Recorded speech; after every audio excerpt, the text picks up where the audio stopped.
Hey y'all, if somebody's out there, say what's up. Leave a comment, say I can hear you if you can hear me. Hey Harriet, can you hear me? Can you say yes if you can hear me? Alright, I'm gonna take that as yes, that you can hear me. Alright, awesome. Have to check this out, have to test that out. I'm gonna wait for a few more comments. Hey Stella. Alright, looks like I'm live on Twitter. Hey Sire, Shayna, Tony. See how I'm looking everywhere else. Hey Sean. Just gonna give it a couple more seconds. Awesome. To see how this looks. See what y'all talking about. Alright. See how I'm looking on Facebook. Alright. So, hey Mr. Bill. So, I don't know if you guys saw my tweet, but today I am dedicating this live stream, hey Ashley, to debunking, hey Christine, the smears against Kamala Harris. Hey homie 11 friend. It's long overdue. And as I stated in my tweet, I call it Operation Block the Black Woman. Hashtag Operation Block the Black Woman. It's something that started in 2017 where people, I'll keep it nebulous, people made the calculation that Kamala Harris is a threat in terms of becoming the next presidential nominee and becoming the next president of the United States. And so they embarked on this smear campaign. It's been going on for years. Okay. I'm not sure how my internet connection is doing. Hopefully it's fine. I'm gonna do something I might drop for a second, but let me just try to get on. Okay, looks like I'm back. Hey Michael. Alright. Yeah, so Shayna, this video will be on my YouTube after all this is done. It should be live streaming on YouTube right now. I haven't seen any YouTube comments come through yet, so I hope that I'm connected. It says that I am. But I'm not terribly adept at checking on that. So essentially, back to what I was saying is I want to, hey Constance, to address all these smears about Kamala Harris. So let me just start off, and you guys can please feel free to leave your messages here. Let me know how many people you're seeing, and or so, not how many people you're seeing, but let me know what smears you're seeing and I will address those smears. But I have a whole, there's an echo. Okay, I wonder why there's an echo. That's weird. Is it a bad echo? Because I have a microphone set up. Let's see. Y'all tell me if the echo is really bad. I'm not really sure what to do about that. Okay. Is there still an echo? Alright. More like a reverb. Okay, it's not bad. Alright. Don't know exactly how to fix that, so just bear with me if it's not too bad. Okay. Alright. So, okay, it's not too bad. Alright, great. Okay, so let me just start off with some higher level things. And again, go on ahead and leave anything that you've heard that you've been concerned about, because I do think that a lot of people don't necessarily know how to push back on these smears. A lot of them don't know that it's smears. A lot of them might just know that they really like Kamala Harris and, you know, they don't know what to make of the different things that they're hearing. So, yeah. So I'm going to go through these smears. Please, like I said, I'm seeing your comments come through and I'll address those too as I get through it. And hey, everybody, I might not get a chance. If I shout out everybody, then it'll be really weird watching this back, you know, and it won't be clear and concise as to what I'm trying to do. But anyway, let me just say these things on the top level. Kamala Harris did not keep people in jail. She did not keep people in jail after they've been proven innocent. She did not lock black people up. She did not lock up parents of truant students. She did not do nothing. Let's be clear about that as well. Let's be very, very clear about that. Because if you listen to the way people talk about Kamala Harris, you would think that she just sat up there and was roaming the street corners looking for people, smoking joints, locking them up in jail. That could not be further from the truth.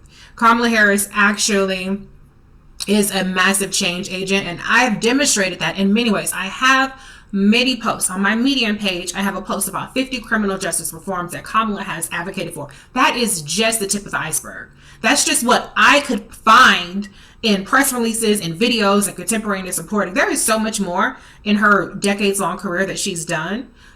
She gets no credit whatsoever about her Senate work, which is insane to me. She's only the second Black woman to be in the U.S. Senate, and the only Black woman that's a sitting U.S. senator. No credit for anything that she does in the Senate. Okay. So some people are saying it sounds like I have two voices. Let me see. I'm going to try this. All right. Can you guys hear me? If you can say it's fine. All right. I think you guys can still hear me. Hopefully you don't hear an echo. I don't know how you're hearing me, but okay. All right, sounds great. All right, so let's start with number one, truancy, right? Let's be very clear about truancy. Actually, no. Before we get to truancy, because truancy is one of the things, let me start with this police shootings, investigations, right? So there is I consider it a smear because it's not an accurate reflection of, okay, everybody's saying it sounds better. Okay, great. If it's not an accurate reflection to me, that's a smear. Okay, what people do all the time, which sickens me, it pisses me the fuck off, is people sit up there and put words in Kamala's mouth, or they take something and they exaggerate it to make it sound as inflammatory as possible. So there was a 2015 bill that was put forth by an assembly person by the name of McCarty. I don't know the first name. I think it might be Kevin McCarty, but don't quote me on that. But this was an assembly bill that was put forth. And I'm going to be looking down at my notes and my computer and a bunch of other stuff, so don't hold that against me. And essentially, the way that it is characterized by people who are smearing her, be clear, it's a smear, is that Kamala Harris opposed a bill to create independent investigations of police shootings. That is false. Kamala Harris did not oppose a bill. What they're taking is a situation in which Kamala did not weigh in on the bill one way or another. She didn't weigh in for it, and she didn't weigh in against it, as saying she opposed it. Now, let me explain something to you. How does that work? If I don't say nothing, then how am I against something? If you go for an interview and somebody who didn't sit on a goddamn interview panel, who has no input whatsoever to you being hired or not hired, and your ass don't get hired, is it the person who didn't even sit on the interview panel, or is it the people that sat in the room and decided that your ass wasn't right for the position? So that's the kind of stuff, when you say somebody opposes something, it makes it sound like there's an active agenda on her part to oppose something. She didn't weigh in. For context, to be clear, in that particular session, there were over 2,900 individual bills. The specific bill that they're referring to is a bill that did not even make it out of committee. In the committee, it had a total of 5 votes. There are 80 people in the assembly. It got to the very, very first step, basically being read out loud in the committee. And then there was 1 vote in the committee. That's it. In an overwhelmingly Democratic assembly, the bill that they like to tout as though if this bill were passed, but for Kamala Harris, there would have been independent police shootings in 2015, went nowhere. It went nowhere through no fault of Kamala Harris's. Kamala Harris did not have an obligation to weigh in on every single bill when, by the way, she was doing her own shit as Attorney General. Now, if you look at some of the articles around it, you will see that what Kamala Harris actually tried to do was, within her power, was work with, I'm not saying any comments anymore if you guys are still commenting. What Kamala Harris did do was she went to Jerry Brown to try to get funding for special prosecutors, independent special prosecutors, for these police investigations. Jerry Brown said no. So, be clear.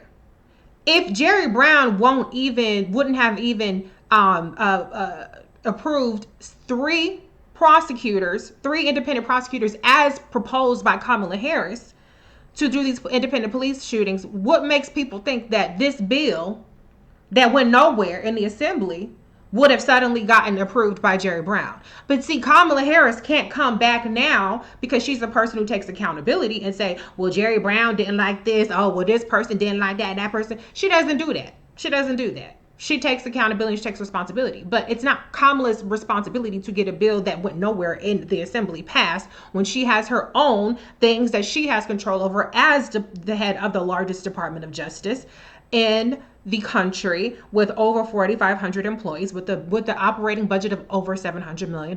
Be clear about that. Kamala Harris did a lot of shit.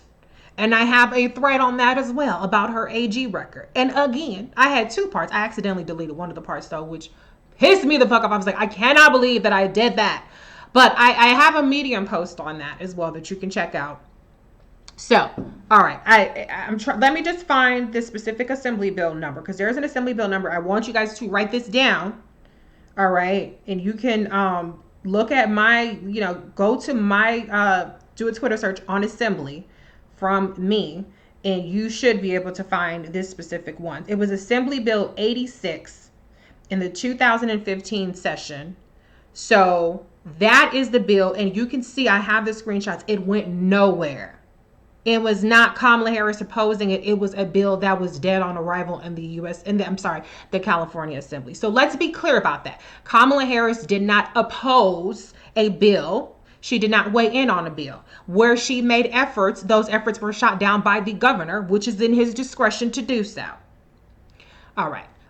So let me go to some of these questions. Yes, this recording, you could see it on YouTube afterwards. I have a playlist on my YouTube called Live Streams, or I might rename it to Unbossed Unfiltered Live. That's what I'm going to call these lives, y'all.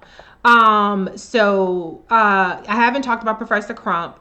I'm not going to really give her any airtime, but to say that I think it's very interesting that you have a class of the Black intelligentsia, particularly Black women, who profit off of airing out grievance about the mistreatment of Black women, which is a legitimate thing to air out. But then they turn around and mistreat the Black woman that was running for president. Mistreat the Black woman that has a credible shot at becoming the first Black woman vice president. How does that work? That's why I'm not giving nobody no fucking Patreons. I'm not buying your books and shit because you don't keep the same energy. With me, I keep the same energy. I support Black women. I support Black women. Now, I've chosen to support a specific Black woman for president and a specific Black woman for VP. That's my choice. I'm not going to straddle the fence and make it sound like, oh, anybody will do, when I have a very specific choice. But I support Black women. Anyway. Okay.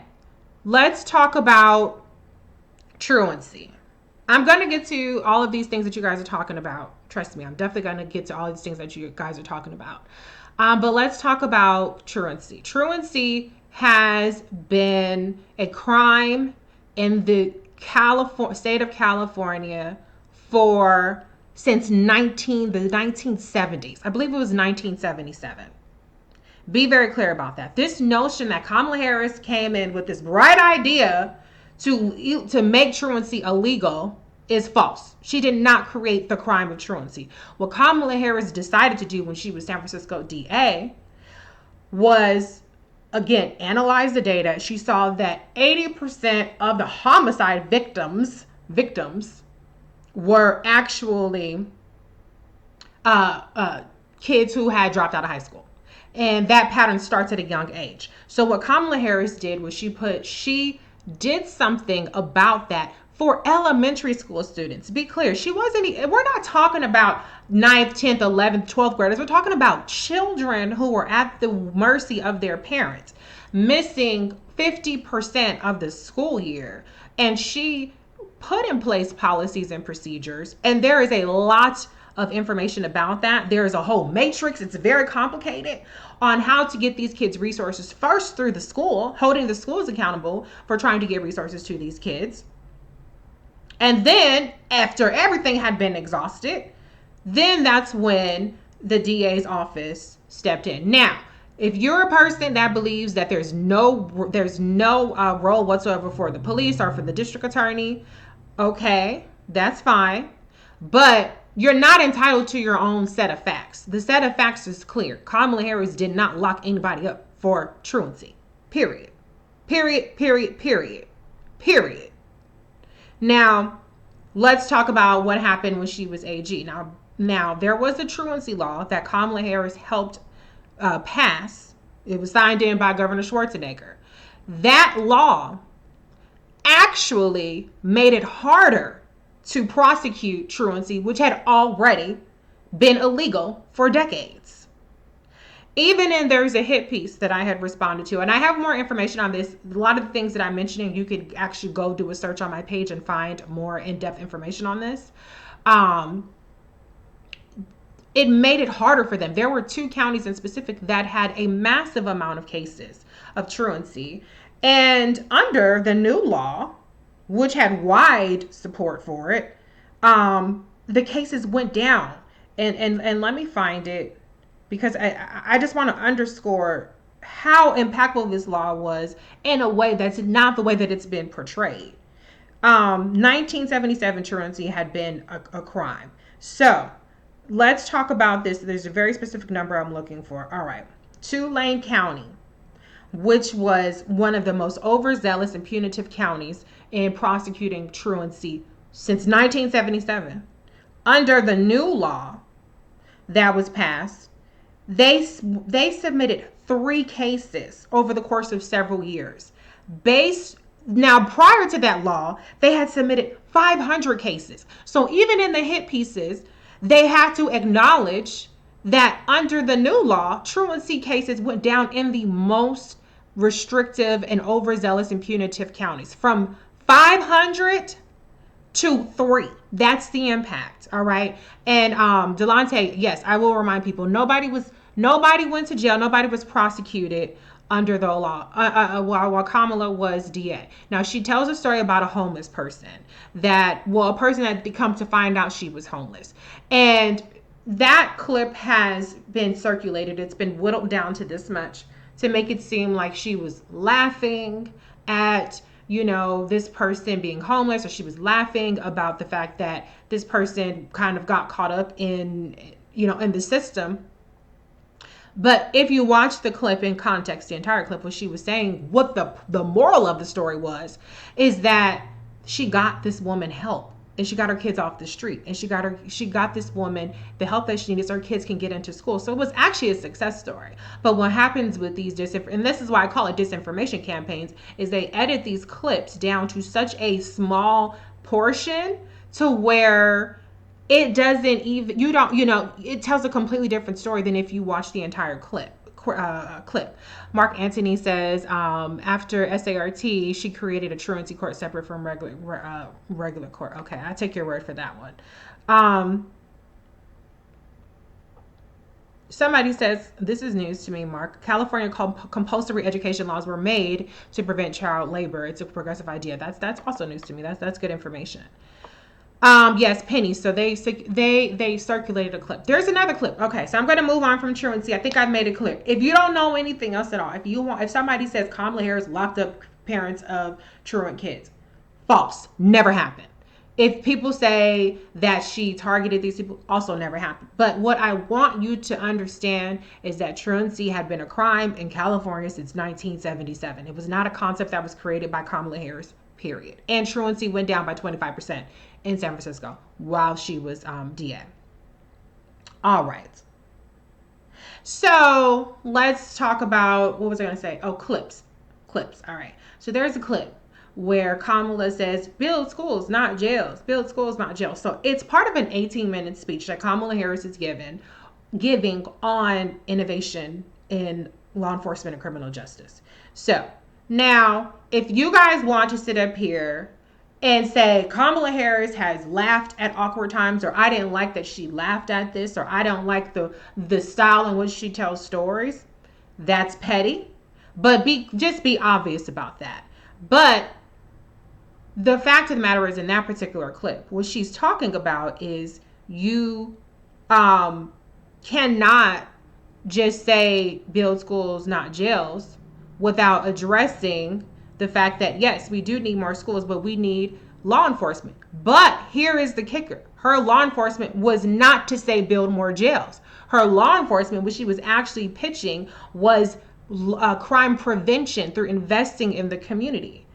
So that's what is so ironic, is that you take a person who's actually talking about the need to prevent crime and not just have longer sentences, not just have stringent laws and things like that, and turn it into the exact opposite of what she's saying. So don't trust what you see. If you see a clip that's this long, don't trust it.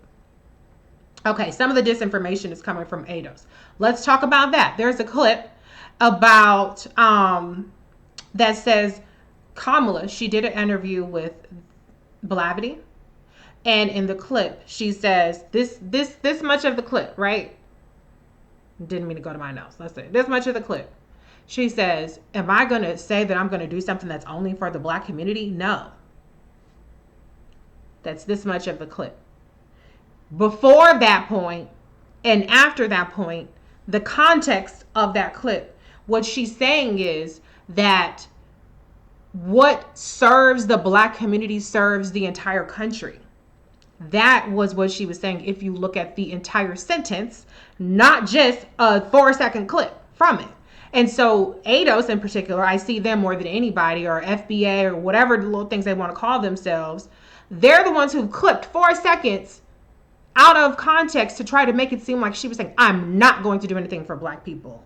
When what she's saying is doing things for black people is doing things for the country. That's an objective fact. That is a fact. And that's the point that we've all been trying to make, is that by serving the black community, you're serving the entire country. So that is where it really pisses me off to see people share these clips. And then, by the way, when you do push back on them, they just come up with something else that's a smear, or they just disregard it. I have yet to see, I did a thread on that particular, I did a video on that particular clip that, oh, am I going to only help black people? No.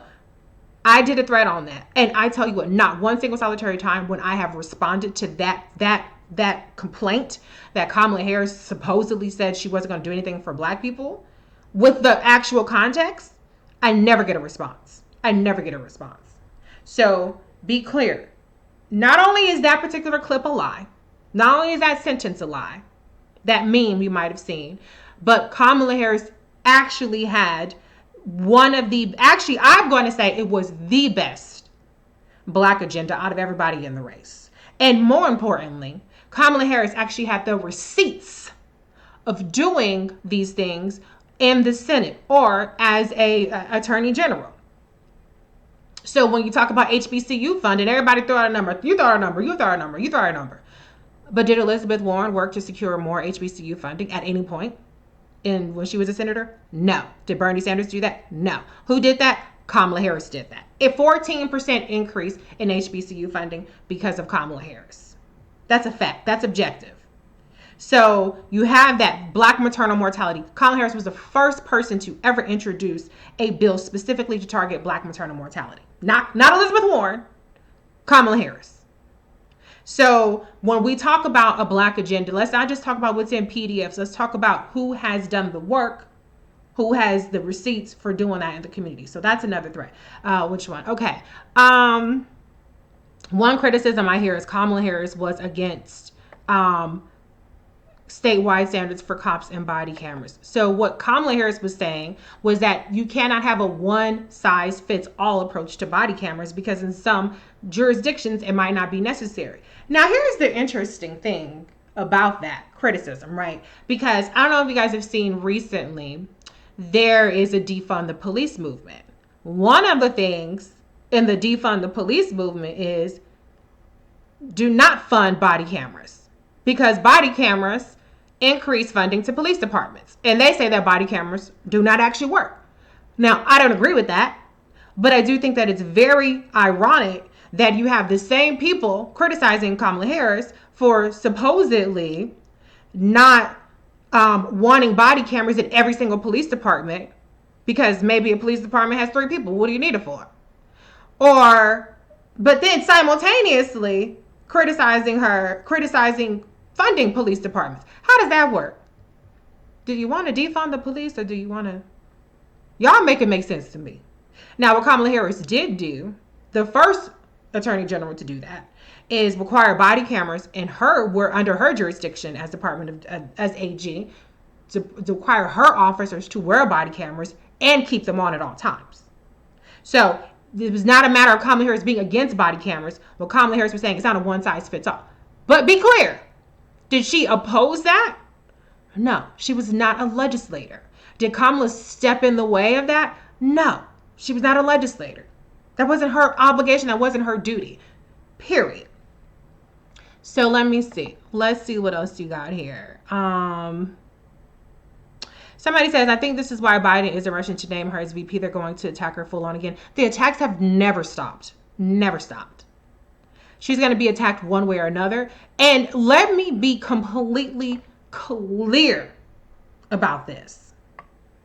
If Kamala Harris said, I don't want to be VP today, they would drag the shit out of the next black woman in line. Now, Kamala Harris has shielded every person in this race, whether it was a presidential race, and every person in this VP stakes, because she has always been the number one threat. So when so Jose said it sounds better on Facebook than Twitter. I'm sorry if it sounds bad. I don't know. I can't hear how it sounds. But thank you all for sticking with me, even if the sound isn't that great. But she shielded people because all of the 63% of all of the attacks for all the candidates went to Kamala Harris when she was in the race. How is that? When she was polling in 4th or 5th place. How did she get to polling from 1st, 2nd, or 3rd to 4th or 5th? Because she had a lion's share of the attacks. Anyway, let's move on. You guys have anything else? I can go on to the next ones. Okay, have you talked about the marijuana critiques? I have not. So be clear. When people say Kamala Harris locked people up for smoking weed, that is a lie. That is a lie. Kamala Harris had a policy when she was the district attorney to not lock people up for possession. Most of the time, those cases were dismissed. Now, there were cases that you might see where somebody does get convicted of possession that were pled down. So there's that too. But was Kamala Harris out there on the streets picking up people for smoking weed? No. Kamala Harris is not responsible for making arrests. The cops do that. But was it Kamala's policy to lock people up for smoking a joint? No. Another interesting thing. Now, we have a mass incarceration problem in this country, right? I agree with that. One of the things, though, that I always find so interesting, and maybe your threshold for locking people up is 0. Maybe you feel like 100% there should be 0 people in jail at any time. Mark Anthony says simple possession cases were not even charged. Exactly. Carol Dick says pled down. So pleading down means you were arrested on a most serious charge. So there is evidence about this in this particular article that talked about her policy, that there were people who were arrested for multiple crimes. So they might have pled down from a more serious crime, like maybe distribution with, possession with intention to distribute or sell or whatever, and those were pled down. That's something to keep in mind. But if somebody was simply arrested for simple possession, that was not charged on average. I mean, I shouldn't say on average, hardly ever. That is what the people that worked in her office said. So it's a lie to say that Kamala Harris was going out there locking people up just for smoking weed. And people will say in those articles. Now, when you look at her peers, not Bernie Sanders supporter, not Elizabeth Warren supporters, people who were peers, people who were working in the sphere where she was working at, that's where you start to hear the truth about her record. People bring up Jeff Adachi. Jeff Adachi was a peer of Kamala, but he was an adversarial peer. He was a district attorney. He was a public defender. So Jeff Adachi's role was innately adversarial. So people look at criticisms from Jeff Adachi, who had his own problems. I'm not going to talk ill of the dead, though. And they picked that up as though that wasn't his job to be as adversarial as possible. That was his job to do that. Anyways, let's see. Let me scroll up a little bit. Why are progressives like Bazelon and Bree so against Kamala? Well, because Kamala Harris was the biggest threat to Bernie Sanders. Bazelon, let me tell you, is a nobody. Okay? When Kamala Harris was DA, Bazelon was down in Los Angeles representing molesters and all kind of degenerates. So how the hell is she the goddamn expert on Kamala Harris's record? Y'all explain that to me. She's a nobody. And it's crazy to me how people take the word of this nobody, and then when you try to try to push back on that, they act like her word is golden. Well, how the fuck is her word golden? You don't even know this bitch. You don't even know her. But you take her at her word? Anyways, let's see. So, Gervais, you said, is there something wrong to say you're going to do something specifically for Black America? No, there's nothing wrong with that. And be clear, Kamala Harris did say that she would do things specifically for Black America. What she said, in addition to that, though, is that it's not only going to help Black America. And that's where people have poor reading comprehension, poor listening comprehension. All right, let's see. I'm just scrolling back up here a little bit. Were you aware that Meghan McCain's husband pushed Kamala as a cop message? I didn't know he was a part of it, but I do know that a convicted child molester, a pedophile, a degenerate is behind the Kamala as a cop push. So that's where I made a video. People are deputies of white supremacists, of degenerates. Because when you repeat Kamala as a cop, that's what you following behind her. And if you don't think that a pedophile is a degenerate, then there's something wrong with y'all, as maybe you were a degenerate too. Okay. Let's see. You all go, feel free to read these comments. Okay, I'm scrolling back down. If I haven't addressed what you're saying yet, feel free to write it again, because I scrolled back up, I didn't really see anything. Yeah, somebody says, where's this idea that Warren supporters aren't for Kamala? I'm so confused. Well, I will say this, that there are a lot of Warren people that I've encountered, particularly the Black intelligentsia, that, really were smearing Kamala. And I don't appreciate that. Okay, so let me get to some of these other smears. Let's talk about this smear that Kamala Harris opposed or rejected DNA testing for a man who was later exonerated and kept on death row. Now, there are several things in that statement that are completely wrong. Number one, that case is about Kevin Cooper. Now, I don't know whether Kevin Cooper is innocent or guilty. I'm not making a judgment on that.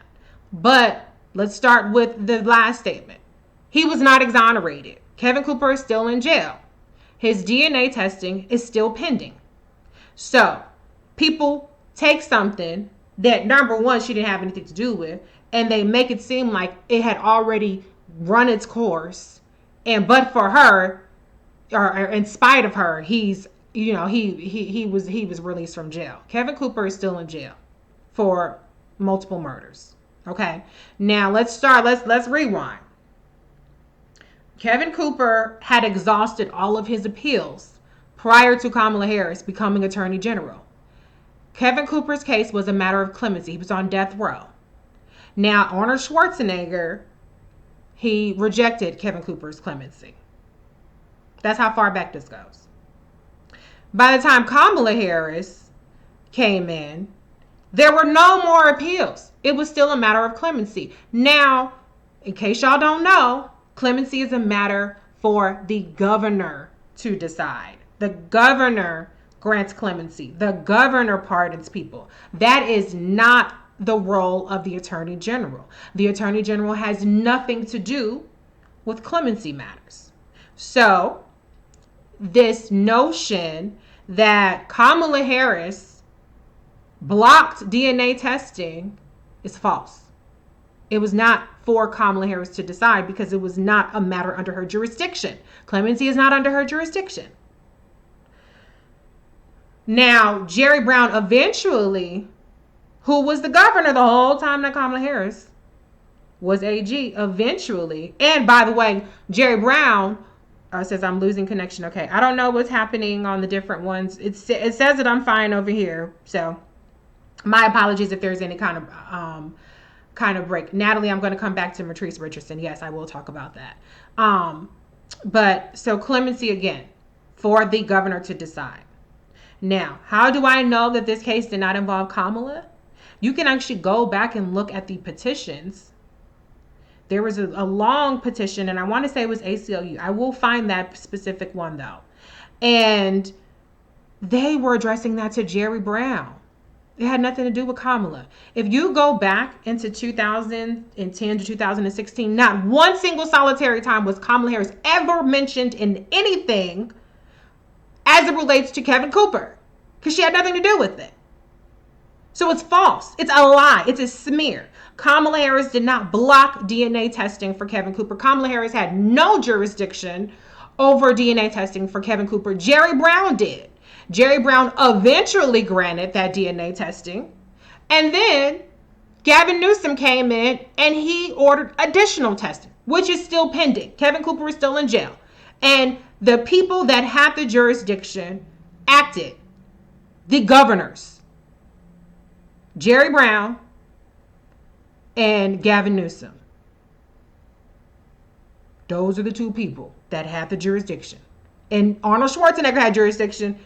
He said, bye. All right. So that's that on Kevin Cooper. Clemency is not a matter for the AG. DNA tests had to be ordered by the governor. Which eventually happened, it's still pending. Whether he's exonerated is TBD. I hope that if he's innocent, he's exonerated. Now let's move on. Mitrice Richardson, that is another smear. Now you really see the ADOS people in particular that push this smear that Kamala Harris has.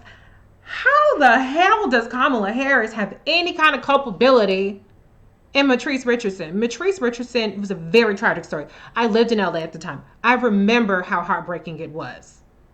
So I have the utmost sympathy and empathy for Mitrice Richardson's family. She was arrested, taken to this kind of remote, station, and released in the middle of the night. And she was not found. I mean, she was missing for several months, and then she was eventually found in the woods. Woods might not be the right word, but you get it. In the wild, right? Her bones were found. Mitrice Richardson did not die in police custody. Now, what the police did was fucked up because they just let her go instead of making her wait until somebody came and got her. But they did let her go and she died.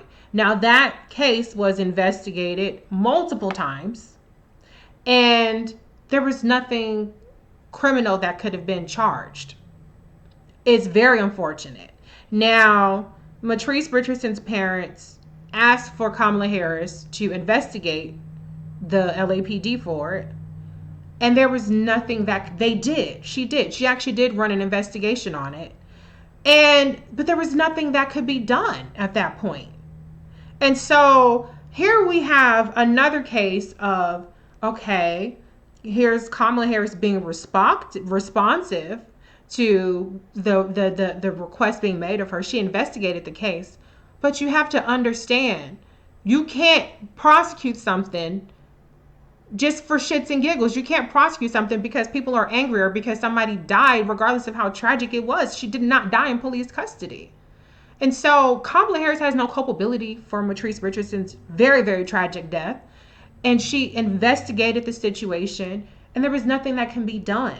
There were multiple investigations about that. Does that mean that that is any consolation to Mitrice Richardson's family? No, of course not. But how is it that Kamala Harris has culpability in that situation? And I also don't understand how people say Kamala locked people up. Kamala didn't lock people up. Lock people up. Didn't lock people up. Lock people. Y'all make up your mind. Which one is it? All right.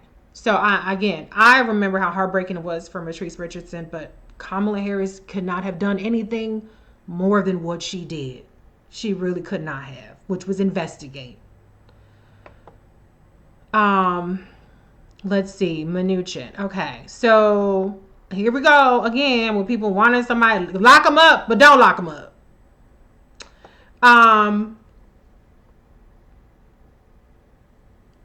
Let's see. So the Steve Mnuchin case, I'm not going to go into too much detail on that. But the bottom line is that there was no, first of all, criminal case. There was never going to be a criminal case.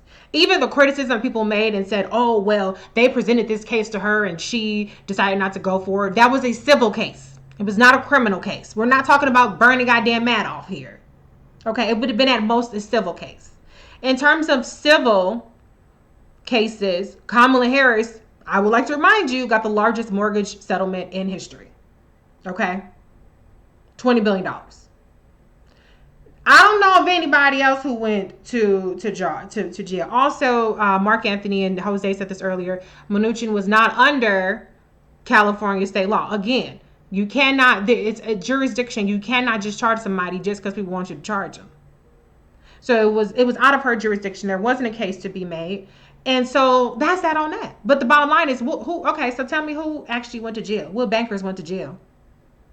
I don't recall anybody doing it, but okay. Kamala Harris, who was never supposed to send anybody to jail, was supposed to send the one person to jail that nobody else in the whole country ever sent to jail. Y'all make it make sense. All right, okay. Somebody said, can I address the smear that the judge made then Harris dismissed 600 cases? I absolutely will address that. So let's talk about Deborah Madden. That's the case. Now, a lot of times people like to say very vague things because they don't know actually where the smear came from. Wait, before I get to that, Gervais said, is there any negative critique that can be applied to her as a supporter? I don't have anything negative to say. Okay. If you believe that nobody should ever go to jail for any reason, then you're not, then that's a critique that you can make. If you want to talk about the incarceration rate, what people don't understand is the number of people incarcerated in San Francisco is about 2,000 people. Now, to me, I don't know. In a state of in a city of several million people, 2,000 people, or is it 600,000 people? It's, let's say, over 500,000 people. 2,000 people in jail does not sound like a massive number to me. In fact, San Francisco has one of the lower incarceration rates.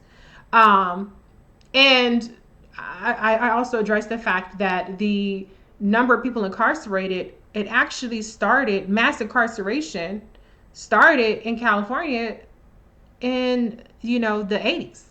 So I don't understand how Kamala Harris comes in, and this is the line, right? This is where it starts. This is where she comes in, and it kind of stays. But she's responsible for all this? What the fuck? How does that make sense? But anyways, okay. Let's talk about the Deborah Madden case. So what you might have heard is that there was a lab technician, this is what they say, that was planting evidence. They say that the evidence was tainted. They say a number of things. Here are the facts. There was a lab technician under San Francisco PD, police department jurisdiction. And that lab technician, it came to find out. Now, mind you, all of this unfolded over the course of a couple of months, right? Since this woman, her name was Deborah Madden, was allegedly doing drugs, had a drug habit, and she started to become what one of the prosecutors in the department, which, by the way, this was not elevated to Kamala Harris at that time, considered an unreliable witness. She wasn't showing up for testimony in some trials. And so this kind of went on for a couple of months until her sister actually came forward and kind of ratted her out or whatever. So the fallout from that was that because this woman had an alleged drug problem and she was, considered to be not a reliable witness, Kamala Harris made the decision to drop the cases, to look at the entire lab actually, and drop over 1,500 cases. That was her own decision that she made, above and beyond the scale of cases that even Deborah Madden would have even had anything to do with. She looked at the entire lab and dropped all those cases. There were pending cases. There were a number of cases that she dropped. That was Kamala's decision. Now, months later, there was a judge that was critical of Kamala Harris and her department's policy, because Kamala Harris did not have a written policy about, I guess, notifying the defendants about witnesses or kind of disciplinary actions and things like that. That's fine if you want to criticize her for that. And so she wrote this scathing, message to her. Be clear, in that case, that judge did not dismiss any of those cases that she was presiding over. Because Kamala Harris dismissed 1,500 cases, but she did not dismiss all of the cases, because there were cases where there were other methods of evidence that still kept those cases alive, independent of the lab, independent of Deborah Madden. The judge did not dismiss one of those cases. She talked her shit, but she did not dismiss any of those cases. So Kamala said, you know what? I think that you're biased because I believe the woman was married to somebody who was representing some of the people. So she said there was a conflict of interest, right? So they had that. That happened after Kamala Harris had already dismissed all of the cases that people try to say that the judge made her dismiss, even though the judge did not even dismiss the cases that were under her jurisdiction. So that's a lot. So bottom line is Kamala Harris dismissed the cases on her own volition. The bottom line is that Kamala Harris is not the person who oversees the San Francisco Police Department. And the bottom line is that the judge did not dismiss any cases that were under her jurisdiction at all. Period. All of those things. Okay, I've talked a long time, so I might have some stuff that I missed. I'm scrolling back up. Yes. Let's see. There's a lot of information about this Mnuchin case from Pam. Thank you. On Facebook.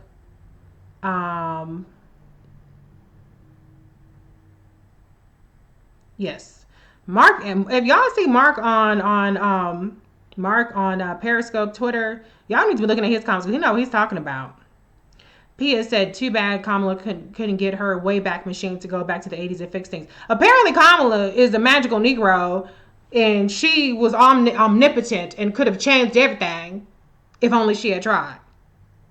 But yeah, we got people across the country by the tens of thousands marching because of how fucked up our system has been for centuries and how little progress has been made, but Kamala Harris alone could have fixed it. Y'all make it make sense. Yes. Okay. Willie Brown. Okay. Kamala Harris had a relationship with a man who was separated from his wife. Don't act like some. A lot of people acting like they ain't do that themselves, child. But that was years and years ago.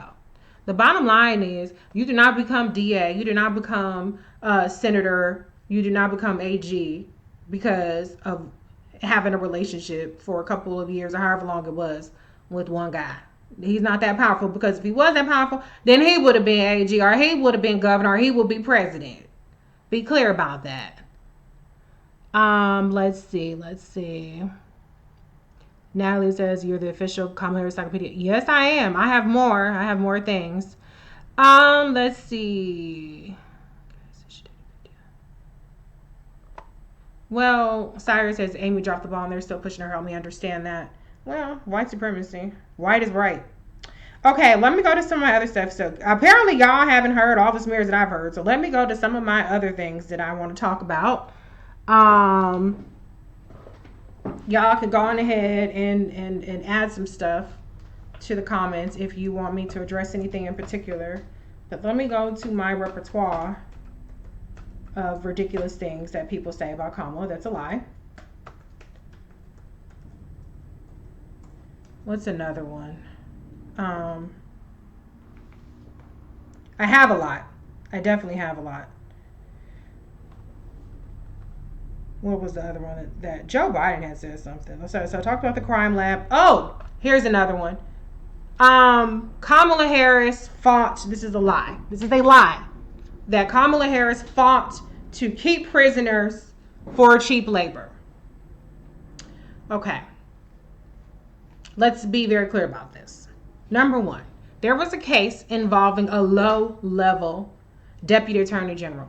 Kamala Harris had 1,000 attorneys. Now, this particular attorney general, the deputy, was a level 2. I looked at the HR classifications for people that work in the Department of Justice. A deputy attorney general is a person who only needs a couple of years of experience. It's a low-level report, right? So, our low-level position. Kamala Harris, when you have 20,000 plus cases every year, is not going to be involved in every court filing.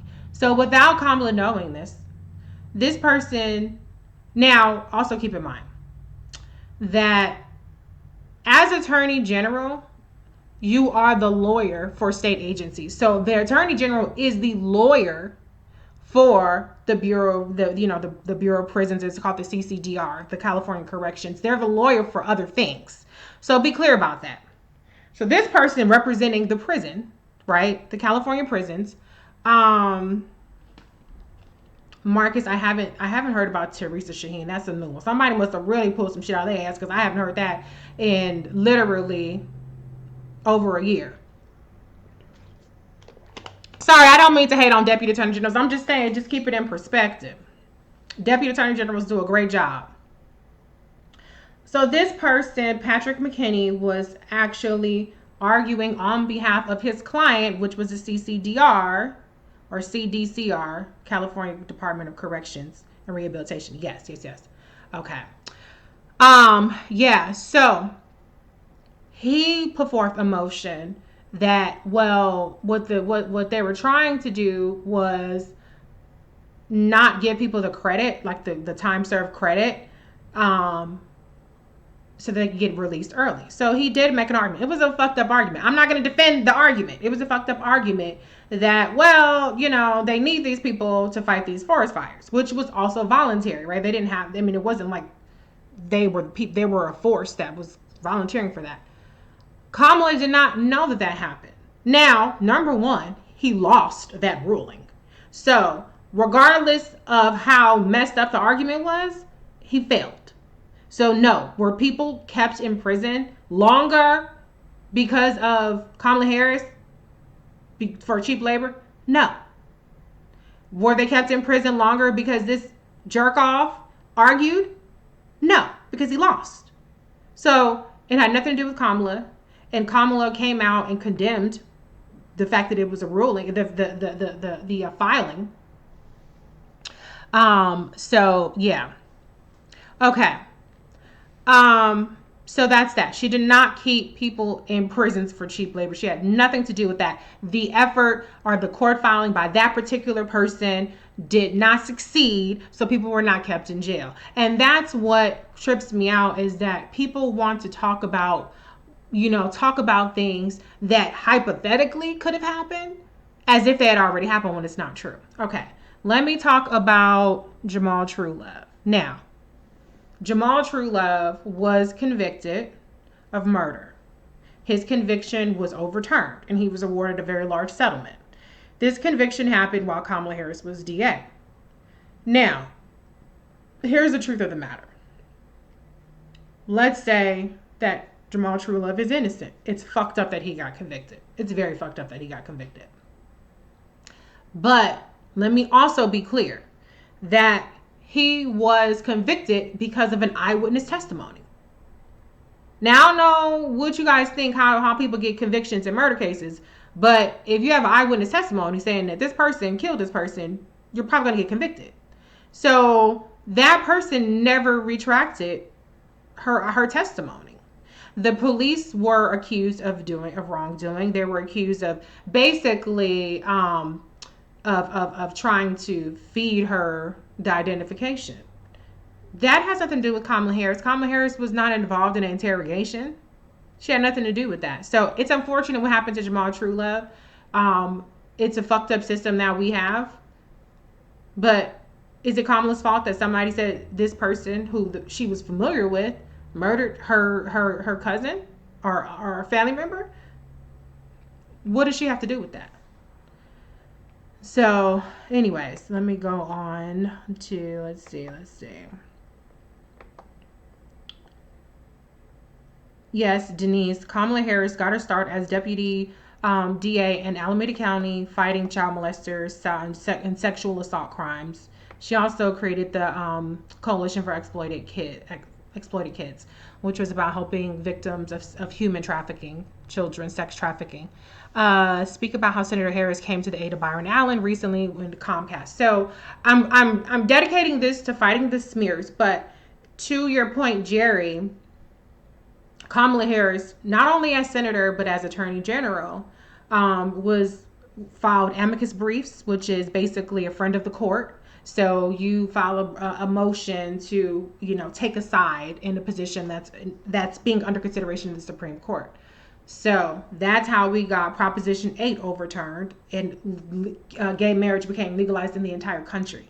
Kamala Harris, and the position that she took, because she could have sided with Proposition 8, which was passed in California, but she ran on being against that, and she kept her word on that. So let's see what else you guys have. Okay, so Teresa Shaheen. Okay, so Teresa Shaheen is the case where it was a lady in San Francisco. Okay, yeah, she there was a call, and the police answered, and she charged them with a knife. And she had some sort of mental case, some kind of mental situation going on. She was off her meds. She got shot by the cops, and she was prosecuted.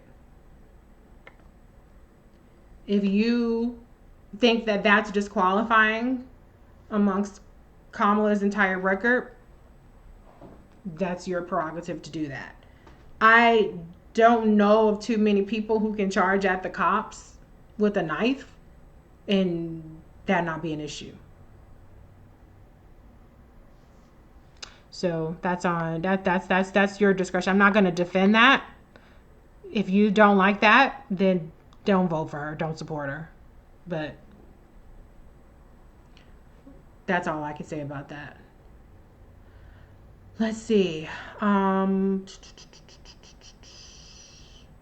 They did not kill her, though, for what it's worth. People are gonna be like, "Oh my God, you sound so insensitive." Blah, blah, blah.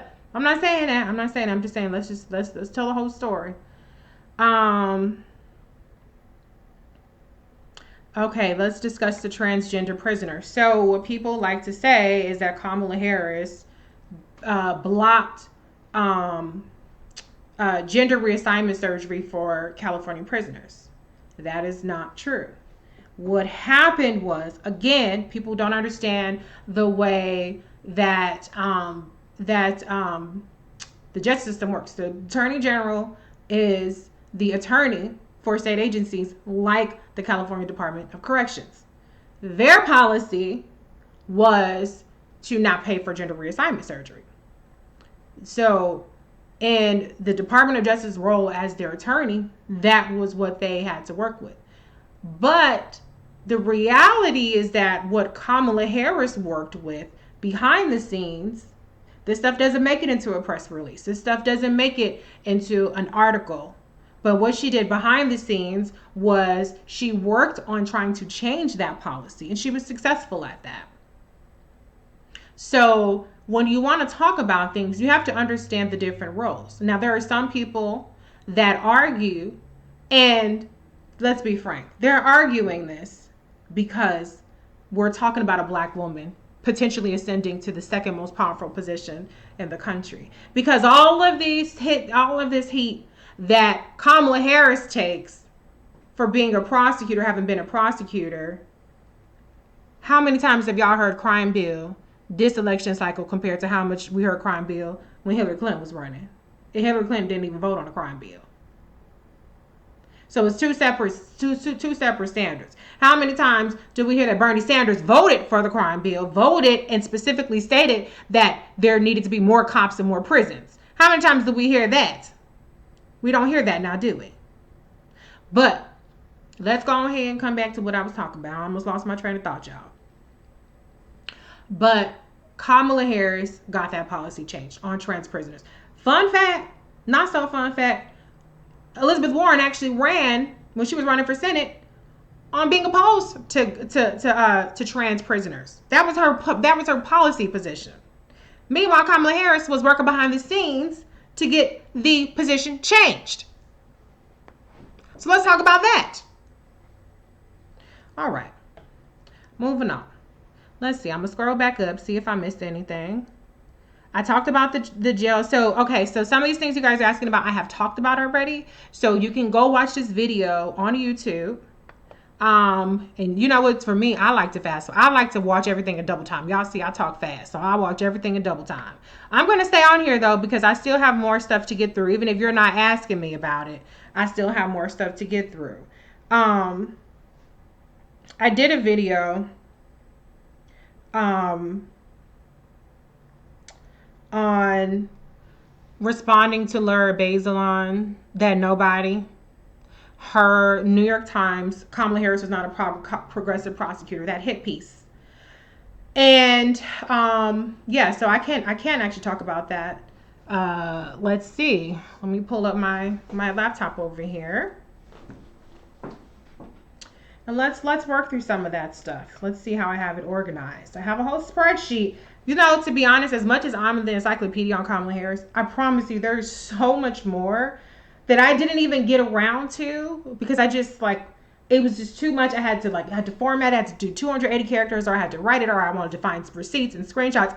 If I was just creating memes like the motherfuckers who sit up here and put all these smears out, I could do that all day. That's easy. But when I put out stuff, I put out things that I've researched. I go to ProQuest. I look at contemporaneous reporting. I look at the press releases. I use the Wayback Machine to look at prior iterations of the website so that I can see what was happening back then that might not even be available right now because you've had different people come into office since then. So I have all the receipts. I don't just say stuff just to say shit. I know what the hell I'm talking about.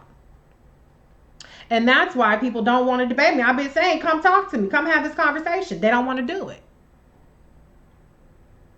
All right. So let's see.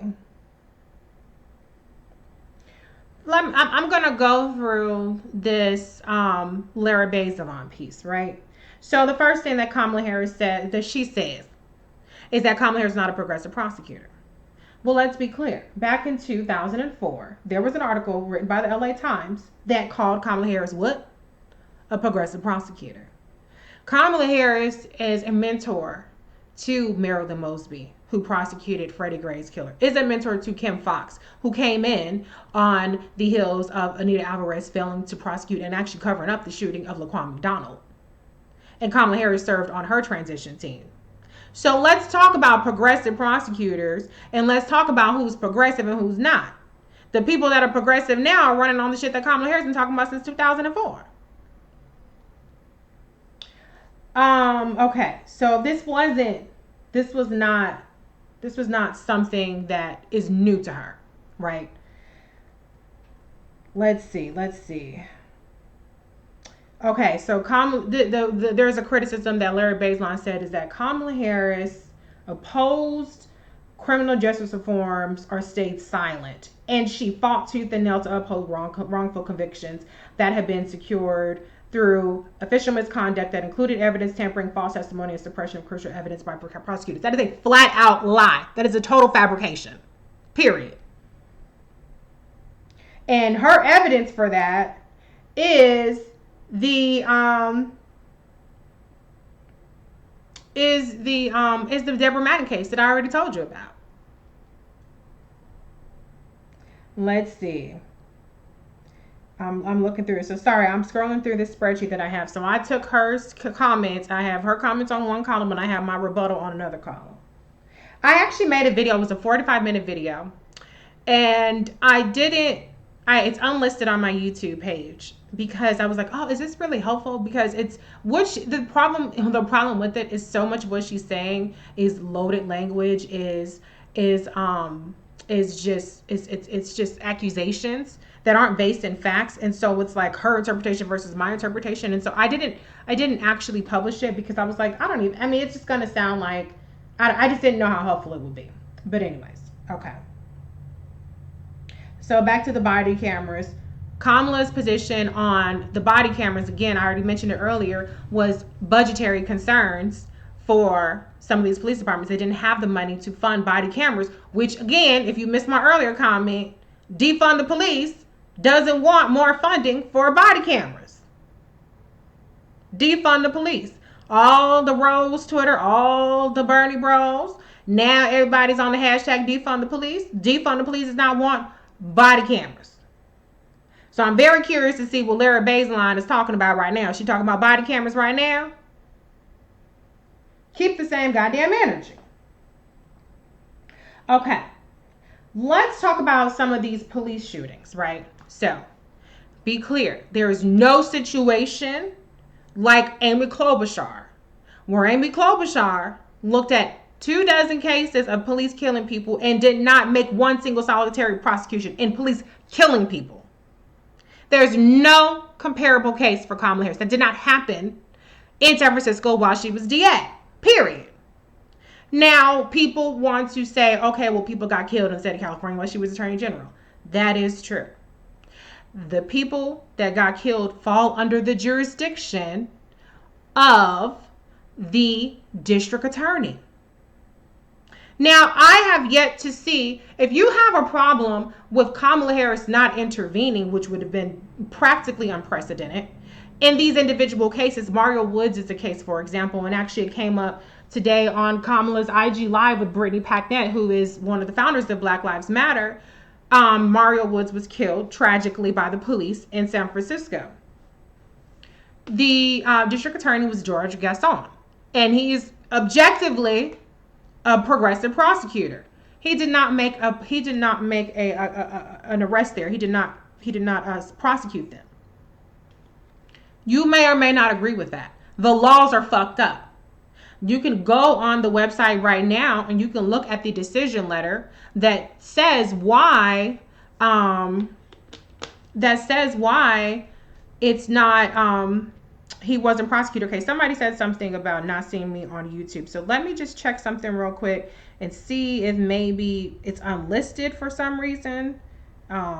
Just bear with me. Don't run. I know people got a short attention span, child. They be like, look, I'm not fucking with you because, you know, you not sitting up here. My attention span is like that. Okay, I'm gonna have to look later and see why it's not coming up on YouTube. I'm not sure why that would be the case.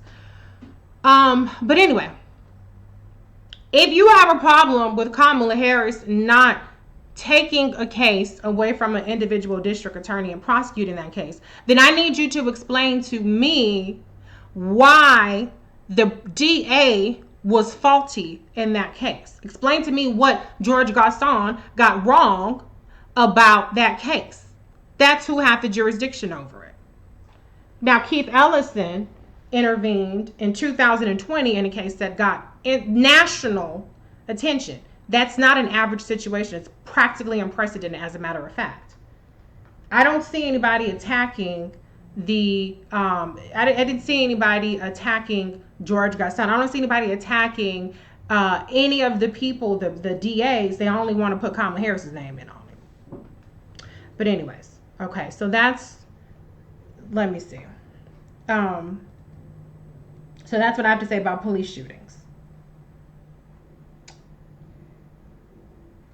When it comes to San Francisco, a lot of several places in California are under consent decrees. San Francisco, while Kamala Harris was AG, underwent a Department of Justice investigation for civil patterns and practices. There were 272 recommendations that they're still working towards. So a lot of times people don't understand. Okay, Shayna said Keith Ellison didn't intervene. He was appointed by the governor. Okay, thank you for clarifying that. A lot of people don't understand the way jurisdiction works. In California, you can have one investigation at a time. You cannot have a simultaneous local and state investigation in a police shooting. All right, let me move on. Let's talk about something else. George Gage. Okay, George Gage. That's another one. He was convicted. And listen, I'm not making a judgment on people's guilt or innocence because I don't really feel like that's my place, to be honest with you. But let's just talk about it because people make it seem like George Gage is in prison because of Kamala Harris, which is not the truth. And I don't have a clean cut story. I don't have everything ends with nobody having ever gone to jail. Some people are still in jail. And they were going to be in jail regardless. All right. Let me see. Okay, I'm changing this right now to public. Somebody do me a favor. It says that it's unlisted. Somebody do me a favor and check and see if you see it on YouTube, if you're watching this. Okay. So, let me go to the George Gage case. I have my notes here. And you guys feel free to drop off and do anything else. You can always come back to this later. I'm going to be here for a while. So George Gage's case started in 1998. He was accused of and convicted of molesting his stepdaughter. Now, there are a lot of notes here. I'm going to whittle it down. Now, there are things in the story that are fucked up, right? So he was arraigned in 1998. And he turned down a plea deal for 6 years before he went to trial. Now, if you feel like you're innocent, it makes perfect sense to why you would turn down a plea deal. I do not blame you for that, okay? Now, he also turned down a plea deal. So the 1999 jury deadlocked, right? A majority wanted to convict. The district attorney, the LA district attorney, deputy district attorney, wanted to retry him. They gave him a plea deal for 3 years. He turned that down. So the next time he went to trial, he was convicted. Now, here is where it gets shaky. A judge reviewed the medical records. The prosecutor wanted to keep it private. And the judge in November 2000 set aside the jury verdict because the judge felt like these records should have been provided, and it basically cast doubt on the witness, the person, the victim, alleged victim, who said that she was said that he did it. Okay, Carol's saying you don't see it on YouTube, and somebody else is saying it's live on YouTube. So maybe try refreshing and seeing if you see it. Yeah. So, anyways, so the prosecutor in that case decided, okay, I'm not going to retry it. I'm going to appeal the judge's decision to set aside the verdict. That's what happened, right? That happened in 2000. So, mind you, 2000, Kamala Harris, she's in Alameda County. She's not even in San Francisco as DA yet. Or she might have been in San Francisco as something else, but 2000, nothing to do with Kamala Harris. So, in 2001, the California, so the deputy DA, appealed the judge's decision. In November 2001, the appellate court overturned the decision to set aside the verdict, which means George Gage is guilty again, right? That's the impact that was. In December 2001, George Gage petitioned the California Supreme Court to review the decision. That review was denied in February 2002. A new superior judge was assigned to the case in May 2002. That judge in May 2002 sentenced George Gage to 70 years in prison. That's how this happened. In July 2003, George Gage filed another appeal with the Second Appellate District Court. I have my notes here. And in December 2004, so he filed, so in December 2004, the 2001 decision was affirmed. the December 2001 decision that kept his conviction in place, right? In 2005, he filed another petition with the U.S. District Court. It was denied, right? So let me just recap this. Now I'm going to read this sentence that I had because I thought it was pretty good. It took me hours to do all this goddamn research, so I'm just going to read it. So to recap, before George Gage got to his appeal before the Ninth Circuit Court in 2013, which happened, now the 2013 case happened during while Kamala was AG. But Kamala Harris was not in the courtroom. Period. George's cases had been ongoing for 14 years, had been handled by 5 Superior Court judges, 2 second district appellate courts, denied by the California Supreme Court, and this was through the entire tenure of Attorney General Bill Lockyer and Jerry Brown. Jerry Brown was the AG. Regardless of whether you agree with the 2014 Ninth Court decision to deny George Gage's appeal, how do you say that Kamala Harris is responsible for this when you sit up here and you look at 14 years of litigation that didn't have shit to do with Kamala? The victim never retracted her statement. So here's the thing. These appeals court cases are not retrying the case. The appeals courts are technicalities. But if you think that some grave injustice was done to George Gage, then you have to blame all of these people. But the person who ultimately makes the decision is the appellate court judges. That's just a fact. All right, so that's George Gage. Bottom line is he was an accused child molester who lost every goddamn appeal for 14 years. So, that's what I have to say about that.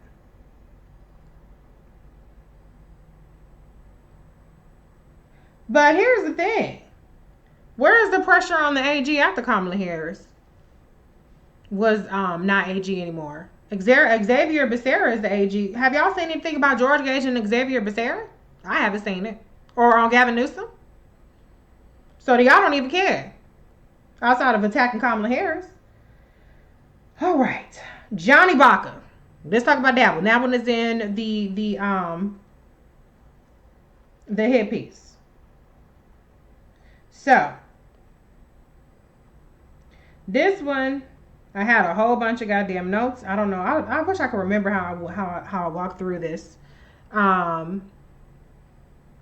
But let me just say this. That case started in 1995. Okay, 2 people were shot to death. Johnny Baca, I'm gonna give you the timeline. That's how I'm gonna go through this one. Johnny Baca was convicted of double homicide in Riverside County. Baca's conviction was first overturned on appeal due to ineffective assistance of counsel. In 2002, he was retried and convicted again. Okay? Now, that case was a federal appeal court kicked back the case for reconsideration because of prosecutor misconduct by Robert Spirit, who they said just lied on the victim on the witness stand about offering a reduced sentence for a jailhouse informant to testify. Okay? Now, the prosecuting DA was somebody else named Paul Vingrad, but Spirit was a witness, right? Now, Baca's 1997 conviction was overturned. Okay, so he was retried again in 2002. In 2004, again, Kamala Harris is not AG until 2010. The state appeals court judge blasted Spirit's testimony, but declined to reverse Baca's conviction. 2008 to 2013, there are various habeas corpus petitions that were handled by the U.S. District Court for the Central District of California. 2013, a judge, U.S. Magistrate Judge Patrick Walsh, blasted Spirit for lying about a reduction in the informant's sentence despite the evidence showing Baca's guilt. But he did not set aside the conviction. 2015. Now, this case is before the Ninth Circuit Court judge. Supervising Deputy Attorney General at this point is Kevin Vienna.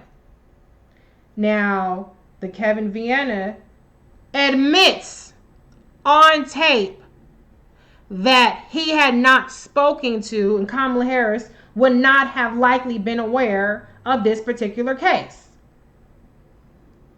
Okay? That's on tape. That's on film. So, after she was made aware of it, guess what? She and the Riverside DA agreed to grant that Baca's conviction be set aside, and the Riverside DA ordered a new trial for Baca. So that's how that worked, okay? So, Lara Baseline's comment, she defended the conviction for murder even though the judges found prosecutor presented false testimony at the trial. She only relented after a video of oral argument received national attention and embarrassed her offers. No, that's not what happened, Lara. What happened was the status quo for over a decade had been to defend this murder conviction because there was other evidence of his guilt. Once she was made aware of the particulars of this case, she agreed to allow a retrial, to set aside her objection to it. So that's not Kamala Harris is in a case, Kamala Harris is in the courtroom, and then all of a sudden a couple people see it, and it's like, oh shit, okay, let me backtrack. That's the Johnny Baca case. I already talked about Kevin Cooper. But to be clear, appeals courts are by, they like to say, oh, well, this happened on a technicality, that happened on a technicality. Technicalities get people off, and technicalities keep people convicted. The appeals court is nothing but a pet technicality. It's not a retrial. So it's really strange to sit up there and say, oh, she kept somebody in prison over a technicality when they're petitioning to get out of prison on a technicality. Because in the Baca case, the technicality is that this person went up there and said that, this person lied about offering a testimony or a deal, but the motherfucker apparently was still guilty. So I'm confused. He was convicted of murder multiple times. Hello? Anyways. Again, if you missed Kevin Cooper earlier, she had no involvement with that. It was a matter of clemency. Somebody said, all too often she's on the wrong side of history. That's what Lara Baseline said. No, the fuck she's not. All right. Daniel Larson. That's another one. I see you brought it up. Daniel Larson. Let me go up here, Jan. Let me go up here. I have it in here. So, Daniel Larson was an alleged neo-Nazi. So, I would imagine, and I'm editorializing here. I'd imagine that an alleged neo-Nazi that is on his third strike would not be an overly sympathetic person that Kamala Harris would need to be particularly engaged in, right? So that's that on that.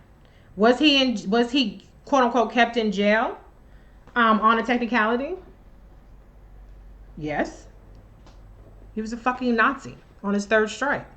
But be clear that the arguments that were made in Daniel Larson did not start with Kamala Harris. They started with Jerry Brown.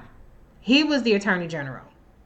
And the same person that handled that case before Kamala became AG is the same person that handled it after.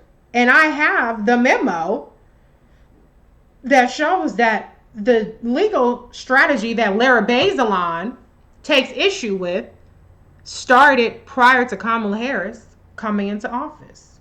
And you want to know how I know that? And you want to know why you don't know that? Because somebody digging for gold, they thought, oh, I'm going to get her ass.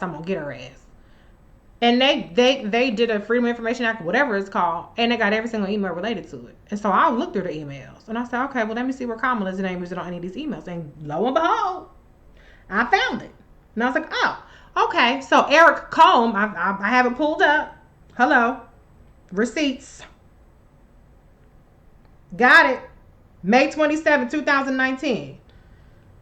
I've been at this shit for a long time. Like I said, there's nothing anybody can say to me about Kamala Harris that I haven't already heard. That's a lie. I know the truth, I know the lie. So anyway, this is my tweet from May 27, 2019. Okay. So there was a August 2009 judge's ruling, which laid out Eric Holm, the deputy attorney general in that case, legal strategy and the anti-larceny filings. That was in 2009, before Kamala was AG. Now, there is a particular screenshot that I have, and I'm not going to read it, but it recounts, this is Eric Holm recounting his history on these filings in this email. So, Kamala Harris had nothing to do with Daniel Larson's case. She's not involved in every single goddamn case. 20,000 cases. That's stupid if you believe that Kamala Harris was sitting up there overseeing every single case of 20,000 cases. All right. So I've gone through most of the stuff. Let me pull up. I did this disinformation debunking. I have a couple more things, and then I guess I can take a break because it seemed like y'all haven't brought up anything that I haven't already addressed. But there is one more thing I want to address. There was this one spreadsheet that I put together. So there was a person who literally wrote this hit piece, and the hit piece was on pretty much every Democratic candidate other than Bernie Sanders, of course. And it was just links with completely bullshit captions that were complete lies. And so I had started to work in rebutting every single one of them. I don't know where I kept that. There is a spreadsheet somewhere about it. I hope, because I know I remember writing all these goddamn links and writing all these notes. So I hope I have it somewhere. I'm not going to go through it today because, like I said, it's a bunch of bullshit. But I have more receipts. Let me just put it like that. I have more receipts that I can pull out at any given time. But let me talk about, and after this, I'll take your questions because, like I said, I am nearing the end of what I wanted to at least know at a minimum I wanted to cover. So let's see, let me pull up this article. Disinformation. All right, cool. I'm on the first page. You put in disinformation, Kamala Harris, this article that I wrote. Not extensive enough because, like I said, I have a lot more than what I could say in that article. Just waiting for it to load. All right. Was there one, somebody's asked, was there one about how her office declined to investigate abusive cop guard to inmates? That's news to me. I don't know what that's about. But I would not agree with that as a characterization. All right, so here's another one. This lie is that Kamala pushed a law to force schools to turn undocumented students over to ICE. Okay, so let me explain to you guys what happened in that situation. This is one of the more fringe things, so this might come as news to you.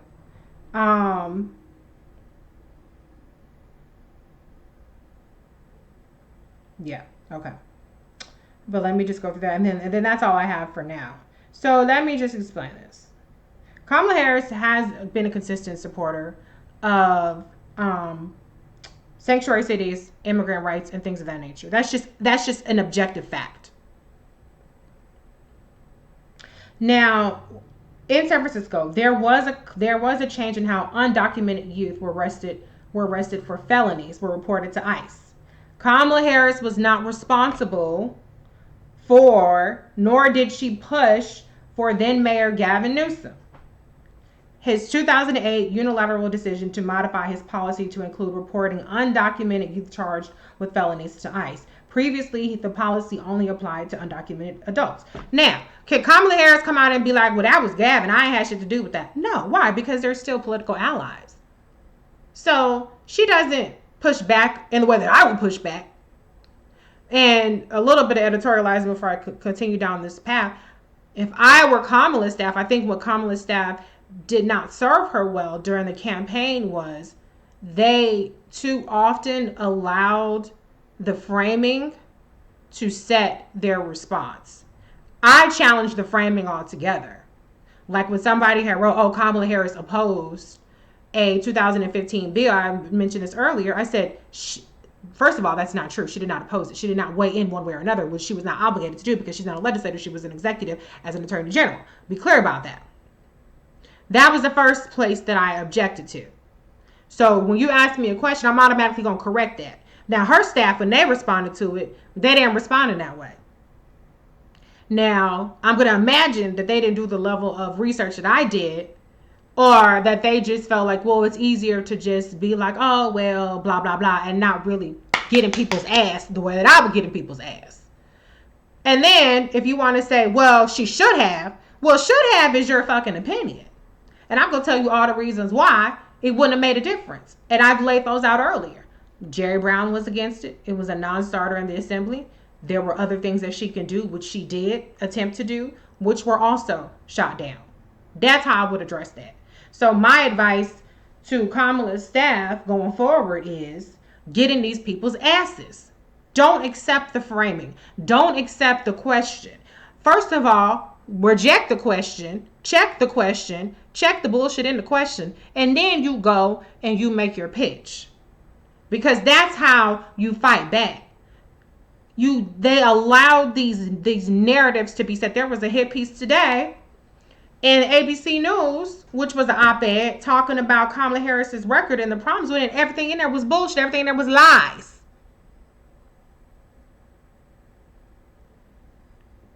So that's the problem that we have, is we have people who don't have a duty of care when it comes to the black woman. Because they don't do that shit with Elizabeth Warren. They don't do that shit with Bernie Sanders. They don't do that shit with Amy Klobuchar. But when it comes to the black woman, they feel empowered to be lazy and just say whatever it is they want to say, however they want to say it, even though it's not true. And you guys don't even know the level of digging I had to do. And on this particular story that I'm getting ready to finish my thought on, which I didn't, that's exactly what happened.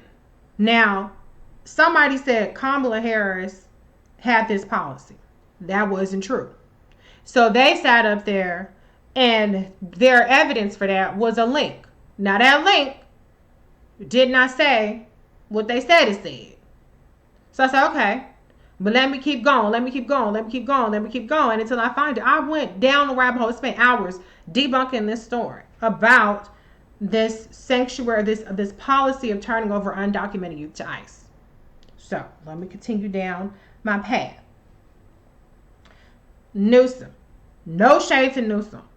But let's talk about who's responsible for what. If we're going to talk about responsibility and accountability, let's put the right people in the accountability box. Newsom changed the policy in terms of reporting undocumented youth charged with felonies to ICE. Now, that was in response to reporting that San Francisco had been footing the bill and illegally flying Honduran youth accused of dealing drugs back to their home country, as well as sending them to other parts of the state. There was a big scandal about that. The statement that writers have taken out of context to inaccurately use as evidence that Kamala Harris pushed for the change was a statement in response to the scandal over the illegal flights. Now, this is what Kamala said. She said, while detained juveniles are under the custody and control of the Juvenile Probation Office and the court, every city agency needs to work together to balance our obligations under federal law and the sanctuary ordinance to solve crimes and put the offenders behind bars. That's what she said. Does that sound like writing a policy? No.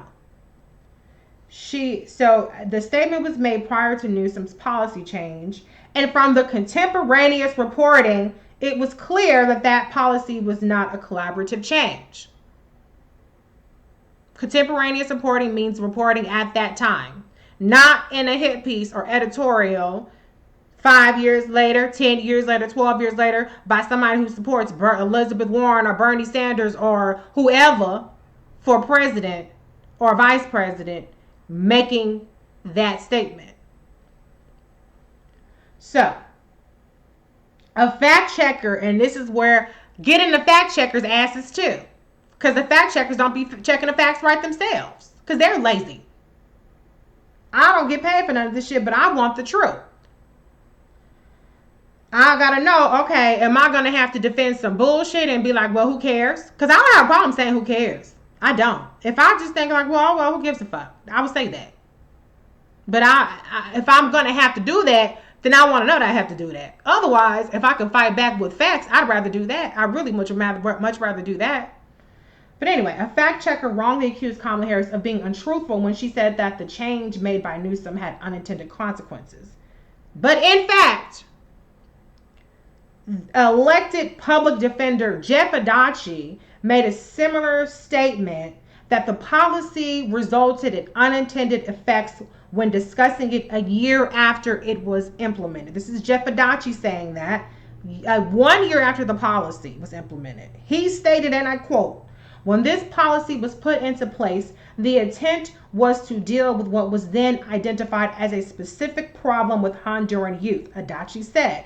But we're seeing this policy affecting youth who have lived most of their lives in San Francisco, are in school, and make a mistake. Period. So Jeff Adachi himself said that, who was a public defender. Do you think that person went down this rabbit hole to find Jeff Adachi's statement? No, because they're lazy. So that's all I have to say. These are the things that I brought to the forefront. These are the things that have been stated to me. There might be a handful of other ones. Like I said, I wish I could find that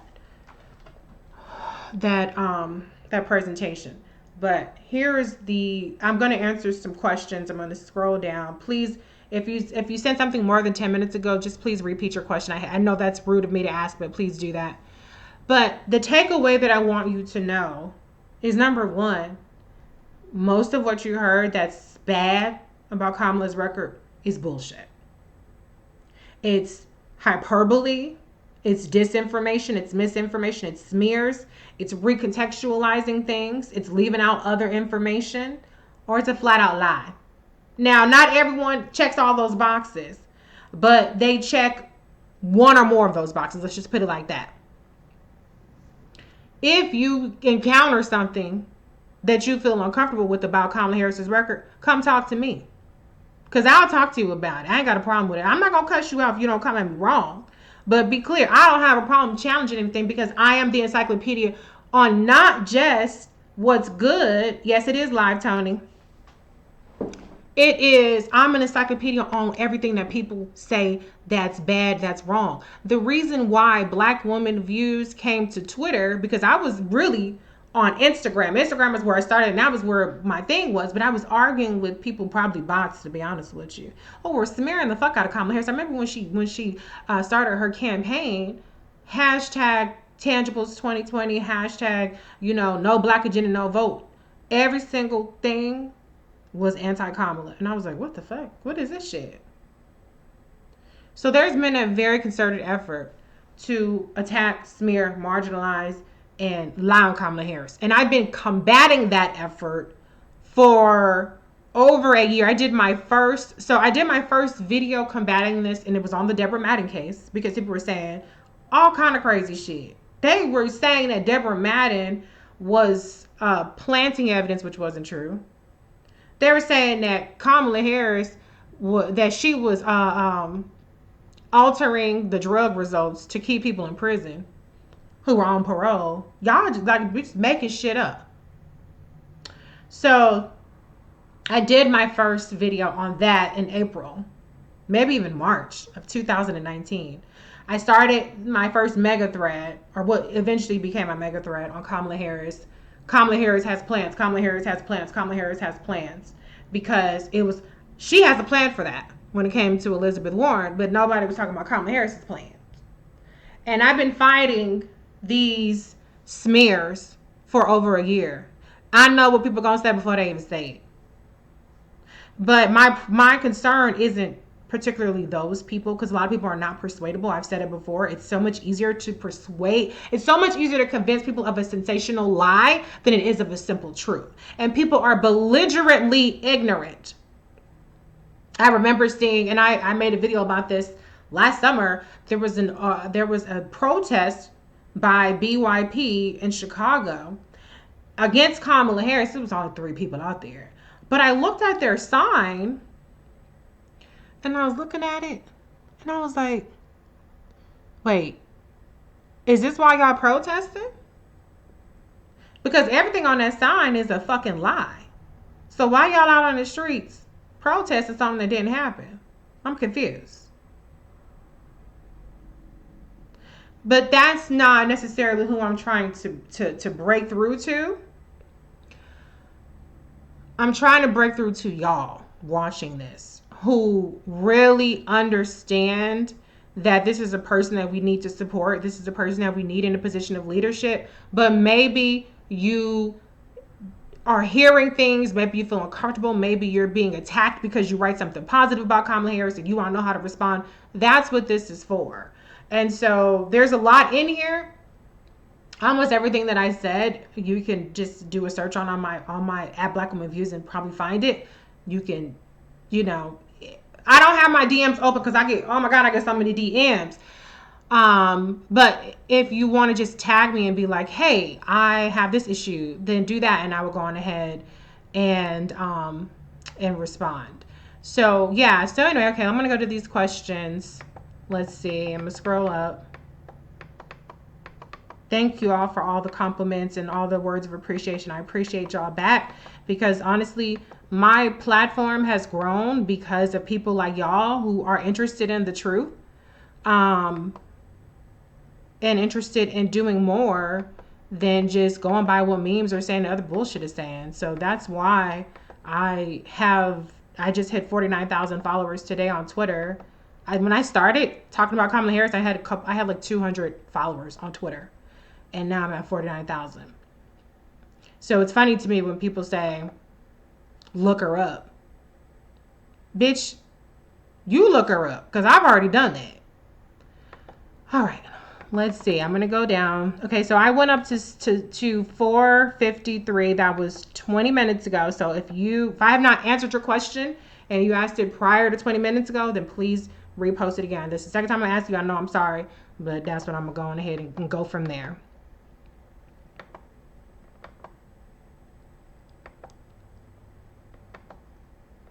I'm not going to respond to comments per se. I'm just going to respond to questions. All right. Let's see. Marijuana arrests went down. In the state of California, marijuana was the arrests were trending down.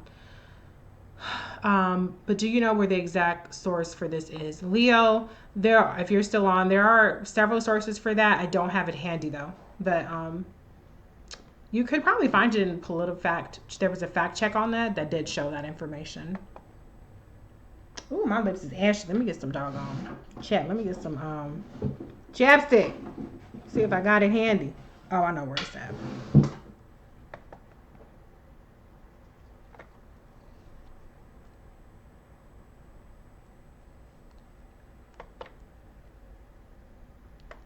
All right, scroll. Bear with me. Oh, the headpiece today. Yeah, so I addressed that a little bit. Thank you for sharing. If you share any of my stuff, thank you. I appreciate it. It's not self-promotion for me. I don't get paid from it. I've never done this as a profit-making adventure.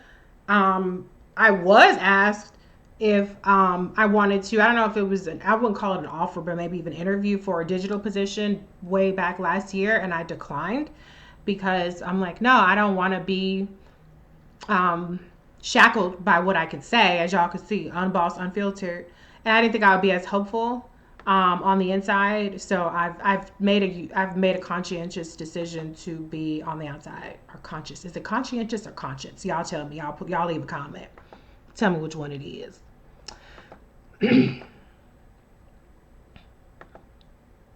Let's see.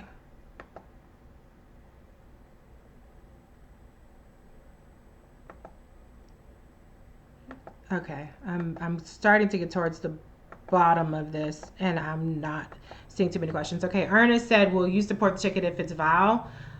Presumably Val Demings. Wouldn't she be more effective being Barr's replacement as AG? Why don't we blacks concentrate on the Senate where there's real power, where the number is? Mitch McConnell. Okay. Would I vote for the ticket with Val Demings, yeah. I will vote against Trump. Support, what does that mean though? Because I'm not donating. Um, I'm not going to be doing all this shit. My choice is Kamala Harris. And that's my, whatever little clout, whatever little weight I have, that's what I'm putting behind. I'm not putting my weight behind anybody will do. And I'm not saying that as a to detract away from anybody else, but I'm saying my weight and what I'm calling for is Kamala Harris. So I'm not going to engage in saying that my weight will go behind anybody other than that, because that's what my weight is behind. That's what I've invested over a year in trying to communicate to people on every aspect, not only on combating the lies, but also explaining her record, the positives, and all that she's done as DA, as Attorney General, and as Senate, which gets no credit. Okay, let's see. Somebody said, when are you getting the blue check mark? I don't know, because I don't know how to get it, and I'm not particularly interested in figuring that out either. So maybe they'll just bestow it on me one day. I don't know, Jill. I don't know what Tamil Tigers is. I have no idea. And I hope that wasn't a really offensive thing that I just repeated out loud. So let's see. Conscious. Thank you, Heather. Thank you. Conscious. I made a conscious decision. Did Kamala Harris's recent bill for $2,000 ever go to the Senate floor? No. It would have been in committee at the most.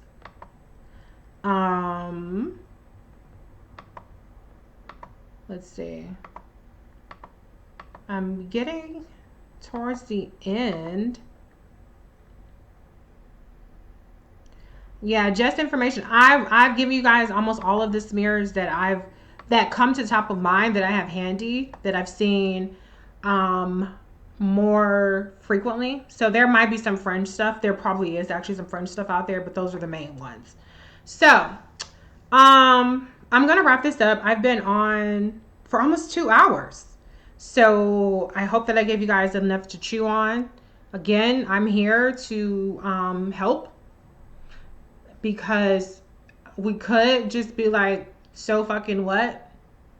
But we don't have to, because we actually have a person, if you support Kamala, so then you're a part of this we, that has an exceptional record, that has done so many things that that are worth defending. So let's see. Okay, I'm going to answer these last 2 questions. How do you respond to EW folks saying polling supports her for VP? Well, my response is that polling is a reflection of name recognition mostly. I don't think that there's overwhelming support for her, in the sense that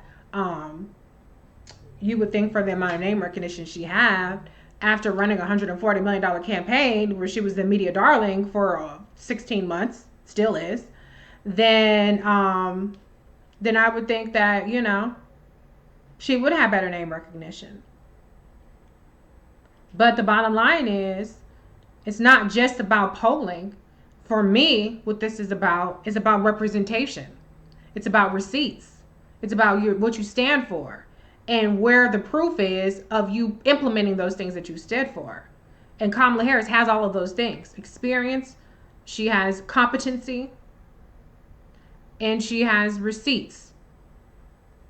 That's what I want representing me. So I don't really give a damn about what any polling says, because a poll ain't going to help me as a black woman make sure that you have somebody who's truly fighting for black maternal mortality, not just having a talking point during the campaign, and then when it comes time to introduce the Black Momnipus bill, your ass ain't on stage. That's the difference for me. That's what I am advocating for, representation. People on the street are not advocating for polling. They're advocating for representation. They're advocating for systemic change. Who's been doing that? Kamala Harris has. That's just objectively true. All right. Let me go back to some of these comments.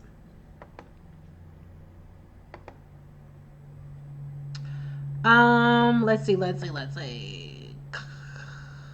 All right. I must have gotten lost.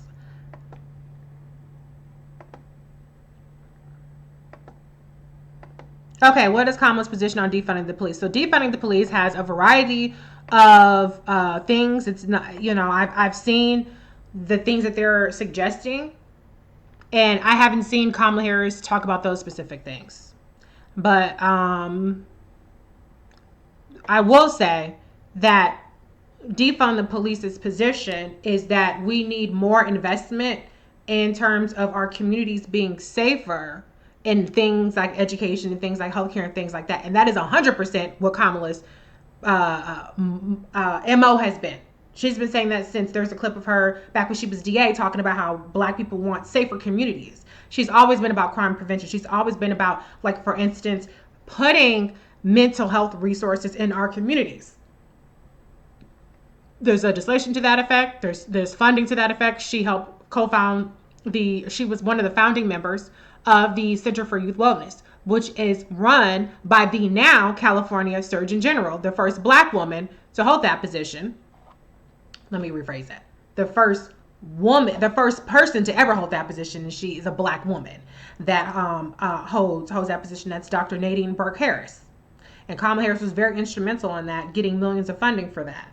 So Kamala Harris, her approach to public health, to public safety, has always been that we need to invest in crime prevention rather than investing on putting more cops on the street or having longer sentences. As a matter of fact, like I said, you can go back to a clip where she talks about how few crimes actually get solved and how quickly the average sentence is about 2 years. And so the people that go to jail are coming back into the community. So it makes more of a sense to have an investment in the community rather than investing in more jails and things like that. That's where her mind has been. Go back to Bernie Sanders. I voted for the crime bill. Sanders, he was talking about needing more jails and more prison and more cops.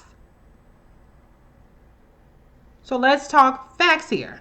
Hi, Prime. This is not my first live stream. I just joined Twitch recently because I love DJ Artistic, and he joined Twitch. So I was like, okay, I guess I got to join Twitch so I can get on that. And I was like, well, I'm using Restream to stream this on multiple platforms. So I figured, well, I have an account. I might as well go on ahead and stream it on that account as well.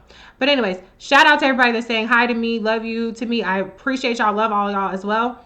I'm going to get through the last comments that are questions, and then I'm going to wrap this up because now I'm 6 minutes away from 2 hours.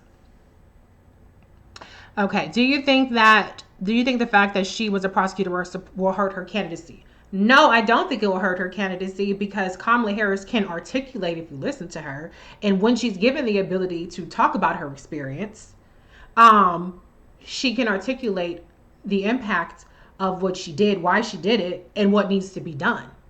Now, if she was somebody that came up here talking about how perfect everything is, then she would have a problem. But she actually knows how to articulate the problems with the criminal justice system, and she has the receipts to prove that she's actually done something about it. She knows how these things work from every aspect of it. And so a logical person will look at that and say, you know what? We need change. We need effective change. We need specific things that need to be put in place. Let's go with the person who knows how this works at every level. That's what a logical person would say. An illogical person would say, well, we need all these things. Let's go put somebody in there who has no fucking idea how to do that. Because they have never done anything that I don't like.